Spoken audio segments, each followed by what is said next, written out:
Hey, what's up, guys? It's Minh and Paul from Vanguard Yep, Heroes, sure is. and we're here with a replay for Paul's Dark Irregular, and it'll be featuring San Diego's Kaiser deck. Yeah, it's a really good deck. This is just a good replay overall.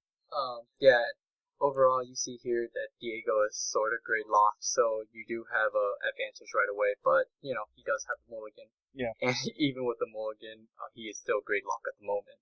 Yeah, this Cardfight gets out of hand like pretty fast. Not good. Yeah.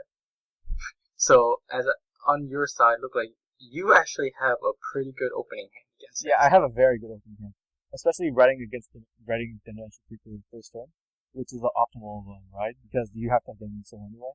So it's just a 3-dimensional Creeper and Soul. Yeah, right here he does lose a Kaiser, but that's actually good for him. It just thins out one extra card from his deck towards getting his Great One that he really does need. Yeah, he really does need that. So, I think right here, he took like a quick short break to pray, but that doesn't really get him anywhere. He draws into another grade 3.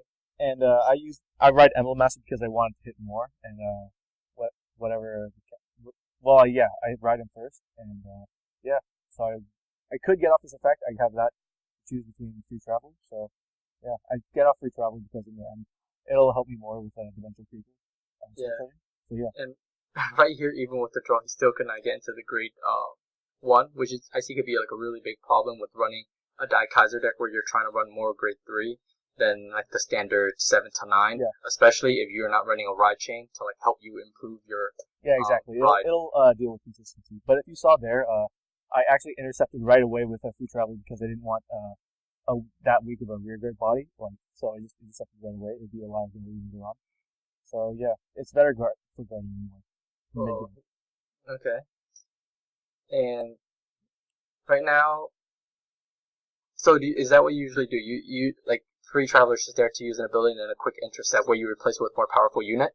Yeah, exactly. Because it's the same guarding power in hand, and you can get off its effect on call, and once it has its on call effect go off, you can just intercept and get rid of it on the field. And then it'll make room for more powerful rearguards like Psychic Blade, as you can see in my hand right now. So we were just waiting for you to make your move, and you do call Reggie while keeping your Master of Fifth Element in hand. Yeah, I have Master of Fifth Element in hand. Also, I have another Devil. I have Devil on Shadow in the field, so it's not really that big of a deal that I can call as extra rearguard grade 3 as an extra rearguard. So just boosted attacking power. I know I have Devil on Shadow in hand, and that'll go for Doreen's effect as well. So. Oh, and I do see that you are holding off the Doreen in your hand and not calling it to the rear guard early. Is there a decision for that? I usually rush Doreen at near the very end, like late game when I first ride my grade 3, or a bit after, because there's some field disruption like decks going on. That's just my habit now. Okay, so, I think that's actually a very good habit, and that's something a lot of players who play field dependent decks need to be aware of. Narukami, Link Joker are a very big thing in the meta right now. And even with Revenger and Liberator going on, they have very cheap costs for retiring the front row. So even if you're putting Doreen in the front row, she will get bullied. Trust me. Yeah. And even if she's in the back row, she's not safe early game. So Dark Irregular does take some skill to really know when to play your unit and when to rush. Yeah, exactly. Like that basically nailed it right on the head. Yeah. And as you can see, the tide is shifting now into Diego's favor. I'm at 5 damage to 3 all of a sudden. I think you are ahead of me on this replay. So I see. No, but right now I do see that you called it Doreen, and you were going to take it back, but you do decide to put it, meaning you are preparing yourself for the break ride next turn. Yeah, I am, exactly. Is there ever any risk that goes through your mind that Diego might just pull a double crit or some crazy shenanigan like that on you, like where you feel like you do need to take the damage for the break rate to go off and do a huge push? Like, how do you balance that out? The logic behind this stack is basically you have 2 pushes. The first push I call the Doreen phase, which you basically soul touch as much as you can to get off Doreen's effect and just abuse it like hell. And then after that, if they do survive, they're probably not going to have enough enough resources to finish you off next turn. So then after that, now that you have a Happy Soul, you just break right over it and then get all that Happy Soul as advantage to pass on to your other vehicles. Okay. So right here, Diego actually does make a very good play earlier by intercepting with both of his units, so he's able to refill it with a new Die Dragon and Ultimate Dayusha, which was pretty much dead in his hand. Yeah, exactly.